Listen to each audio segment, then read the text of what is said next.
Thank you all for tuning in to another episode of Let's Address This with Qasim Rashid. I'm here with a new guest, a never before guest to be on our show, certainly not the last time. Austin Alhman is running for U.S. Congress in the first district of Nebraska. He's not a Democrat, he's not a Republican. He's running as an independent.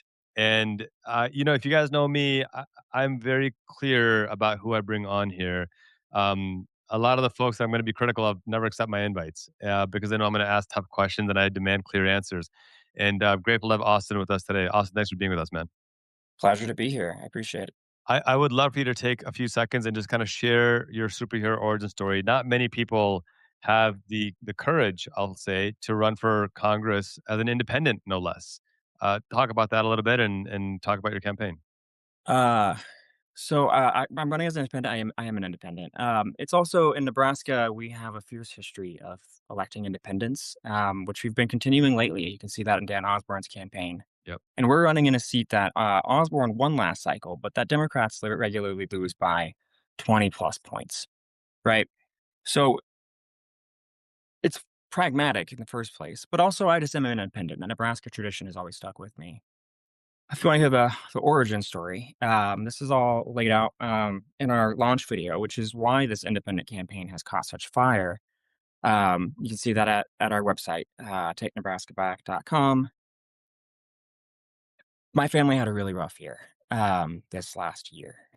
My father got cancer in the fall, right after I got married.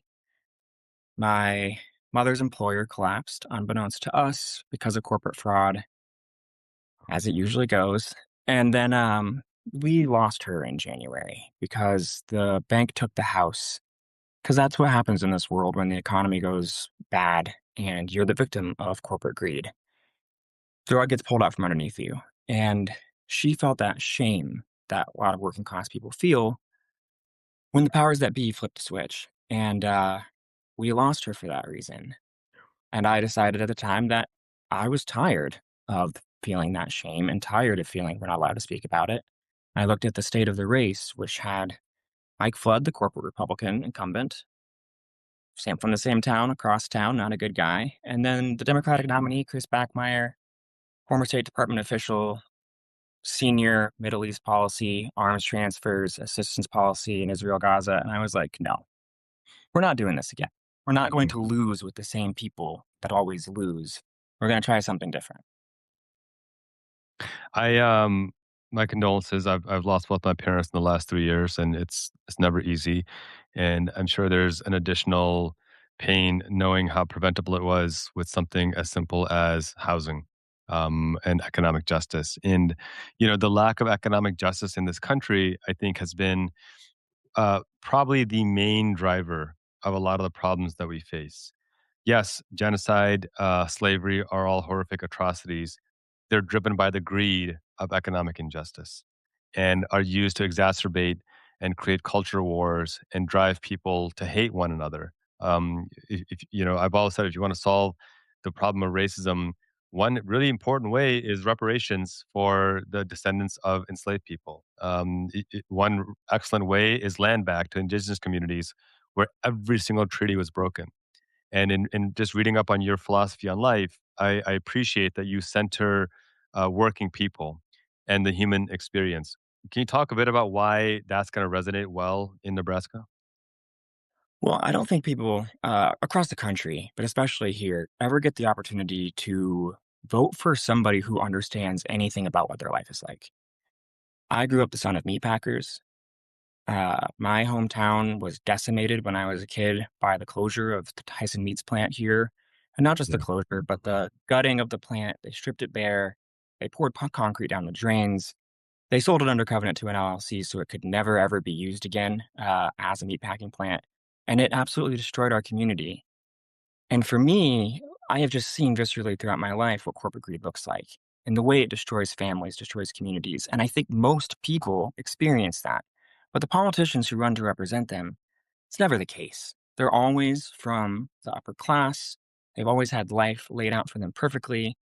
And I root my values in the working class because I'm from the working class. And it resonates because very rarely does anybody get an opportunity to vote for somebody who actually gets it. And that's why we've caught such fire and have been full steam ahead, becoming the presumptive challenger to Mike Flood in this district as an independent. One of the struggles that independents have is really defining themselves because Democrats, you generally know where they are on most issues. Republicans, you generally know where they are. It's whatever Donald Trump says they are nowadays. But with independents, there's not really a prominent independent. I mean, there's Bernie Sanders, but he caucuses with Democrats by and large. And there's a couple of independents, I think, in the Senate. There may be one or two in the House, but by and large, they're not very mainstream. Even though you ask the majority of Americans, the largest demographic of Americans say they don't really identify with any party anymore. So how do you go about defining yourself and getting your message out to voters to let them know that, hey, you may have voted Republican or Democrat in the past, but actually I'm a better fit for you? Well, so you are incredibly privileged to run as an independent in Nebraska because our political systems are so different than most of the rest of the country. We have a nonpartisan legislature, the unicameral. You don't Yep. run on a party line for office there. We have Dan Osborne, who already ran as an independent, and he won this seat. And so the proof of concept is proven to people. They don't have to be convinced in the same way. They just get it intuitively here, which is why we started when we did our polling so high and have had such an easy time climbing. Here, it just makes sense to people. It is just who we are. I think that the way that I reach out to people who don't necessarily get it right away is talk about history, right? The first Gilded Age of this country, it was independence that broke up that power. You had the populist movement in the Midwest, the Grangers, all of these different third party independent movements. And after years of intense polarization, as intense as we have now, a couple of them started to break through. And then within a decade or two, you had dozens of them all across the country. And in Nebraska, we had more than any other. And it was that statement, that threat of power, proving to the parties that they are not inevitable, that their power can be taken away, that finally caused change. Then you had Roosevelt come in, co-opt the platform of those independents, smash the monopolies, pass a bunch of democracy reforms. And the successive presidents from both parties continued those policy trajectories because they knew they had to win because they had been demonstrated that they were not inevitable anymore. If you're just sitting and speaking with Austin Alhman running for Congress in Nebraska's first congressional district, what do you see are the top couple of issues that people are going to be voting on come November? First one is endless wars. You have Mike Flood on one side, endorsed by AIPAC the day that he announced. Hmm. On the other side, you have a Democrat who was one of the architects of our Middle East policy for 20 years. I'm going to say something very technical, which was that he was the Deputy Assistant Secretary at the Office of Assistance Coordination and the Office of Regional and Multilateral Affairs at the Bureau for Near Eastern Affairs at the State Department, which is a really fancy way of saying that he was in charge of managing all of the assistance and aid policy that we gave to the Middle East, and particularly Israel and Gaza. His fingerprints are on things like the Gaza Humanitarian Foundation, setting up kill zones, right? And he's funded by that network. Blinken has given him a ton of money. Yeah. Ned Price has given him a lot of money. Jake Sullivan has given him a lot of money. And so you have two of just the avatars of everything that is wrong with our foreign policy in this race, and neither of them speaks to it, right? So Yeah. as an independent, you get that lane to yourself. Yep. Then you have AI, big tech. Same thing. Both of them have taken huge contributions from these interests. We have that all to ourselves. We're the only ones that are in favor of a data center moratorium, only ones with an actual laid out plan on regulation of AI and big tech, which is also the thing, frankly, most people care about and you hear most on the trail. Finally, is just corporate monopolies, like breaking up the interests that are actually stealing people's way of life and dividing them, and returning some vitality to some of these small rural communities that are so angry and looking for a place to channel it. I want to go back to your earlier point about endless wars. I think sometimes people struggle with making the connection of the money spent on endless wars and the lack of resources here at home. We don't have high speed rail because of endless wars. We don't have universal health care because of endless wars. The trillions and trillions we've spent on these endless wars and continue to spend could have provided these things. And the thing is, like, we deserve nice things in this country. We deserve universal health care. That's not an entitled statement. It's a basic human rights and human dignity statement. And housing is another one. And I wanted to get your thoughts on this.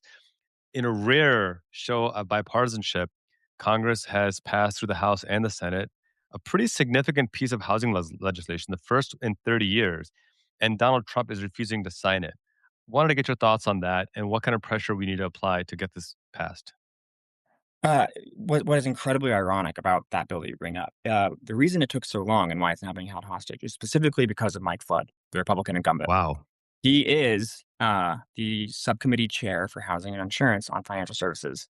And that bill got kicked back and forth between the two chambers for months unnecessarily because he was defending Wall Street's ability to continue to make centrally planned rental communities, like dystopian crap, where it's like they Yes. call, they call other people communists, right? Yeah. And then it's like, I would like Wall Street to like build communities that can only ever be rented forever, that every house is the same. He dragged that bill down for months until it got caught up in this football game over the SAVE Act, and now it's probably going to die because of that guy. So, we'll say that first and foremost. Going back to the endless war things and the connections, I think that right now the connection's easier than ever. The state of the economy when Trump came in was already just terrible. He's made it worse. And then the war in Iran. In a rural area, you feel that so many Sure. ways. Gas prices. We have to drive everywhere, and it's a long drive. And frankly, we like big trucks. You feel that. Fertilizer prices, food prices, everybody around us, a lot of the places that still have some vitality are small, mid-sized farmers. They're getting squeezed. They are just going to go under this year. Farm bankruptcy is at an all-time high, That's right. second worst in the nation. You feel that. The theater of Trump throwing a fit over a housing bill that's going to lower costs while being still unable to solve the Iran war because he can't reign in Israel is insane. And one of the things I think that has made this race so different and why we are having such a big moment is because the Democrat in this race just doesn't talk about any of it. Mhm. It's just a generic, right, like type of I'm going to lower prices type of Yeah. narrative and doesn't actually speak to power, how Yeah. it works, who's wielding it, no attempt to understand. Because, if you're funded by the interests in power, you're not willing to actually create any sort of relationship with people where you acknowledge the way they see the world. And most people see corporate interests. Most people see warmongers controlling our lives and making them worse all the time. And they're just waiting for politicians to speak to it.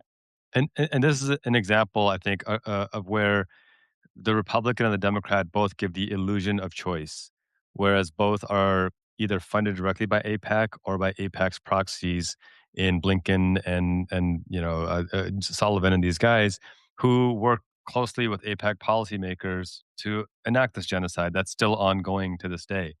And I think it's kind of exciting, actually. It's extraordinarily exciting for voters in the first district of Nebraska to know that rather than having the illusion of choice in this case, they actually have a meaningful choice. And in many respects, it's kind of a two ideology race. One, two wings of a corporate bird of like how do you want to bomb a country with a plane or with a plane with a gay pride flag on it versus somebody who actually recognizes the humanity of people and like, hey, maybe we shouldn't be bombing people at all with or without a pride flag on it. I mean, that's kind of the joke, right? The Democrats are like Republicans when it comes to war, except they'll slap a Black Lives Matter flag and a pride flag and bomb, whereas Republicans will just bomb directly. So I think that's an important message to kind of get out there. Yeah, no, and it's incredible. I think one of the clear side by sides of this race and how exciting people are by having an actual message that you just said to be given. We did a town hall with a week's notice here in Norfolk, where I am right now. Turned out a crowd full of people at the VFW, 50, 60 people on a week's notice in the reddest part of the district. The Democrat had a meet and greet that was blasted for several months in advance, I believe, with the county Democratic Party, and I believe 12 people came, Wow. and Whopping. Yeah. and it's just happening all over, and it's because people are hungry to hear something that speaks to their lives. And the reason that Democrats lose by 20 points out here is because they just refuse to do that. It's the same playbook over and over and over again. But this year, with the Osborne precedent, with how bad things are in this country right now, we have caught lightning in a bottle. I do believe that Yeah. we're on track to fundraise this guy. I believe that we are on track to make ourselves the main competitor in this race. Every indicator shows that. And funny how that happens when you have a real message. Yeah, I mean, and that's what my next question was going to be. You're coming with a real message. When do you think it was that Democrats lost rural America and why? I mean, it's been a long, steady decline. In my lifetime, this has not been friendly territory for Democrats in a long, long time. I would say that Democrats lost this part of the country going back to the early 20th, mid 20th century. There was the New Deal. That was great. People loved it here. That was the pinnacle. Once we started to lose George Norris types in Nebraska, one of the architects of the New Deal, um, once we started to just lose that muscle for how to do politics that changes people's lives, this drifted to being a very Republican state writ large. Um, I think that the final kill for that was probably Clintonism. The refusal of Clintonism to depart from Reaganism, but actually just like make it worse in every way, sealed the deal. And since then, it's gotten worse and worse. Finally, they're starting to see a little bit of trending back the other direction, but it's still a long way to go. Like Yeah. 20 points, like I said, every year is how much they lose by. Yeah. Yeah. I mean, and it's a shame because, you claim to be the party of working people, but then you don't follow up because you're funded by the same corporations that are funding, these right wing Republicans. And I've said this before. I've never seen conservatives. I mean, people would describe me as left of center. I've never seen conservatives as my enemy. I've never described them as such. I get frustrated when I see politicians try to engage in these, reckless culture wars, all so that corporations can continue to build. I don't know if you saw the Supreme Court ruling that said that even dark PAC money is protected free speech, and the FEC can't limit that. And so now you're going to have a flood of billionaire money coming in, dark money. We have no idea where it's coming from, to try to buy our elections. And you're running up against two very well corporate funded politicians, one by APAC openly, the other one probably secretly. And APAC has notoriously been ruthless without any moral compass in campaigning. How does that not discourage you or slow you down? Well, one, this is a cheap district to run in. The beauty of running and living in a district that is this rural, cheap media market. So the diminishing returns on their Yeah, kind of spending, not the same ball game here. We can and will raise enough that we can get our message out in a way that if you are running in a dense urban area with all kinds of prominent media around, you simply get flooded out. Uh, Two, it's just the only thing that's ever worked before. I use the Gilded Age scenario a lot yeah, because we are in a second Gilded Age. When you have power like that, unlimited dark money billionaire spending now, there is no better way to talk about it than the same time that this country was being crushed like yeah, that. Carnegie Steel, it was Standard Oil. Every piece of the economy at that time was owned by a handful of corporations, yep, and they controlled the politicians of both parties. And the only thing that has ever worked to beat that kind of power is to prove to the two parties that are under that control and thrall to these people that they are not inevitable. yeah. I do believe that Osborne has started that trend. I think that we are going to continue it. And threatening power, whether you're doing it from one side of the aisle or the other, when it comes to the Democratic Party, the Republican Party, no matter which position you're doing it from, people like Thomas Massey, people like Ro Khanna, independents, them threatening the power and proving to those who have control of these institutions that they are not going to continue to experience impunity is the only thing that's going to work. And that requires mass mobilization of folks. And as we wrap up, can you share how folks can get involved and support your campaign and help you build that momentum to win this thing? Yeah, go to takenebraskaback.com. Otherwise, almondfornebraska.com. They go to the same place. We are doing a swing through a bunch of other things today because this is our end of fundraising, our end of quarter fundraising deadline. It's our first deadline. We've been in the race for 6 weeks. We believe that we are probably going to be competitive, maybe even outraise the Democrat in the race. Anything Amazing. that you can do to help that would be incredible. We are going to raise more money than Osborne raised in his first quarter as an independent Wow. senator. But we have to make a statement because they're not going to grade us on curve. They are not going to give us extra credit for not taking corporate PAC money or lobbyist money. The only way that you get one person like us into Congress is if everybody like us works together. So if you can't pitch in, please do. Follow our events, share our stuff, believe that it's an independent coalition that includes people from both parties who want a better world. believe that that can change this country because it is what saved us from the same scenario before. Well said, and the comments are great. People are calling you an inspiration. They're sending condolences for your respected mother. They appreciate the fact that you're fighting against the corporate entities, and then they're asking where can they find you on social media. Almond for NE, uniformly across all platforms. And would recommend if you really want to go get to know me and my story, go to the website, watch the launch video. That is what blew us up and put us in a position to be able to seriously compete against the power of both parties. Um, and keep looking out because we've been doing media left and right, and we are just getting started. Love it. Austin Alhman for U.S. Congress in Nebraska's first congressional district, running as an independent against the corporate oligarchies out there destroying our economies. Austin, thanks for joining us. Hope to have you back soon. Okay, thank you for having me. I appreciate it. I appreciate it a lot, Cassim. Definitely. Thank you all for tuning in to Let's Address This with Qasim Rashid. Make sure you hit that subscribe button. We'll see you guys next time. Peace out.